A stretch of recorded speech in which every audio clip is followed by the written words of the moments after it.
Bwana niko pande za hapa Goba na Makabe. Umeona bana Yes, nakuletea plot nzuri sana ambayo ina neighbor safi kama unavyoweza kuona neighbor ya majirani. Neighbor ipo clear kabisa Umeona bana, mtaa mzuri sana tajiri.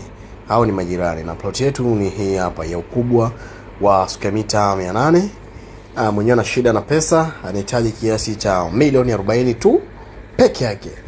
Hii plot ni kama imetupwa, yani kama imetupwa kabisa. Milioni 40 kwa square mita 800. Njoo tajiri, tumalizane uweze kupata hii plot. Ni carpet, ni mkeka vibaya mno. Karibu sana mteja wangu kwenye hili carpet. Mtaa mmoja wa kibabe sana, neighbor ni safi. Unaona Tazama mwenyewe tajiri. Bala.